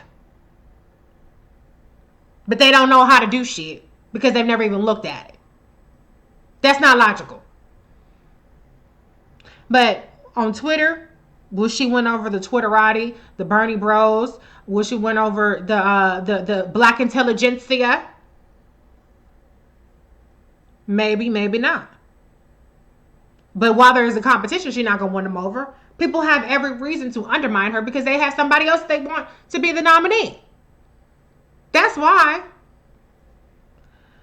Okay. So Audrey, I addressed the transgender prisoner surgery. You can rewind back, but just to quickly give it to you one more time. The Attorney General represents the California Department of Corrections and Rehabilitation, the CDR, right? CDCR, whatever. So their policy was to oppose that. She, behind the scenes, made sure that particular person got their surgery, and that policy was changed. But public facing, her office had an obligation to defend the Bureau of it's not the Bureau of Prisons is federal, but the corrections department. But I did go into a little bit more detail about that earlier in the show. Do you think Senator Harris should remain in the Senate to keep that important vote? Supreme Court, maybe Susan Rice or Val Demings for VP, then run again in 2024. Let's just start here. The person who's VP will be the nominee most likely in 2024. So that makes no sense for her to say don't become VP and then run in 2024, because she can't run in 2024 against the VP. But no, Kamala Harris needs to be VP because she has all of this experience that can come together at this moment, knowing how the legislation works, having that executive experience, with having 6 years as an executive at the state level, making history both times, having a legislative experience. All of that experience is important. And we need a person next to Joe Biden that has our interests at heart, that knows how to get things done and how to advocate, and who's not going to just be a yes woman. So that's what my thought is. Kamala Harris needs to be the vice president. Period. Bernie is nowhere to be found. Is Bernie okay? I'm not trying to start no rumors. No, Kamala was not endorsed by unions to my knowledge when she ran for AG. They were very much against Kamala Harris. But Kamala Harris still managed to work with the police, establishing the 21st Century Policing Working Group, which is something that you may have heard President Obama mention in his speech the other day. They did that at a federal level as well. She worked with them in terms of the Racial Profiling and Advisory Board. She worked with them on creating the first in the nation peace officer standards training. So she worked with them on creating Back on Track in San Francisco and Back on Track in Los Angeles and on a state level, and working with them on getting prisoners or former offenders or whatever you want to refer to it into education, community colleges and things like that. And so did they embrace her? No, but even though they did not embrace her, she still managed to get a lot of things done. A lot of the things that people are talking about right now, the data collection, she created open justice in California. She increased the standards of reporting and things like that in California. Doesn't get credit for that, but that's what it is. Let me see.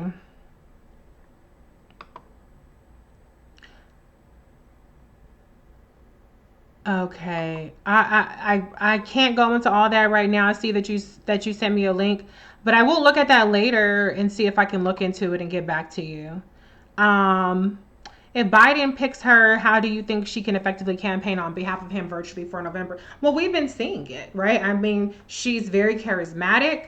She has the competency to move in different spaces. She can move in, where she's in front of a Latino audience, where she's in front of an AAPI audience, where she's in front of a Black audience, et cetera, et cetera. So she has that ability to be authentic, but still connect to different demographics. So that's what's really important. She presents well on camera.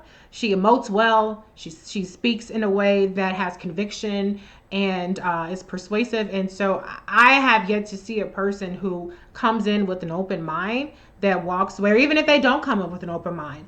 If you really listen to what she has to say, I'm not just talking about a clip of 15 seconds on Twitter, but if you listen to what she has to say, it's hard to not come away charmed and impressed by her. So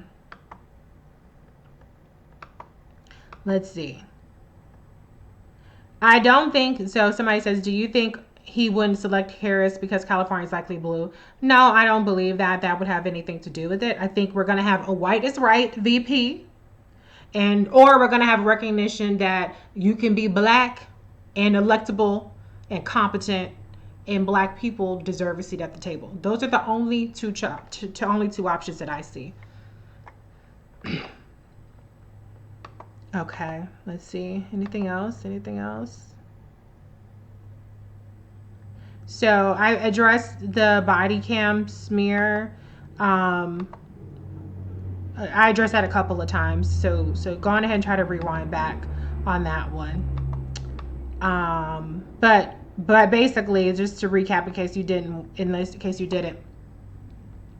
the body cameras for budgetary reasons, she was not supportive. But again, by not being supportive, meaning she didn't throw her weight behind getting a bill passed. The bill did not pass. It had nothing to do with her why it didn't pass. She was asked about it, and she said this were her concerns with it. That's the extent of her involvement with it. It was not like she blocked anything with regards to body cameras in that particular assembly bill, I believe it was. So, yeah. All right, I think, okay, well, Van Jonesy problematic this election. No, I don't think he has as much impact. People on Twitter get annoyed by him, but I don't think he really has enough impact. So, I'm done with all the questions. Thank you all for sticking with me for 2 hours. Those of you that have stuck with me the whole time, people who maybe hopped off, whatever the case may be, please. I tried to not curse too much. I tried to not get too crazy on here, because I do want people to be able to come back and watch this discussion and understand that a lot of what they've been told about Kamala Harris is just a lie. And so this is here for you all to reference at any time. It's going to be on my page, on my YouTube page. Under live streams, I might rename that playlist Unbossed Unfiltered Live. So, but it won't take a genius to figure out where to find it. But go to my YouTube channel. If you haven't subscribed yet, please subscribe, because I noticed I'm at 2,900 let me see, 2,988 subscribers. So I would really love to be at 3,000. I'm 12 away from that. So if you haven't subscribed to me yet on YouTube, please subscribe. Follow me on Twitter, also Instagram and Facebook. And thank you all for sticking with me. Please share, and let's fight this shit together, because I can't do this without you, because I can be talking to the wind, but it's you guys sharing this that helps us push back. And I'm telling you, K-Hive gets shit, but I'm telling you right now, when people say something about Kamala that's not true, they have to deal with those consequences. Because it's not the way it was last year when it was open season on Kamala. It's some consequences if you say something about Kamala. And it's definitely not just me. It's a whole army of people. So shout out to you. If you've ever pushed back against the smears, if you've ever shared anything positive about Kamala Harris, shout out to you, because she has a very good chance of being our next VP, which means that she has a very good chance of being a president one day. And that's what we need. So bye, y'all.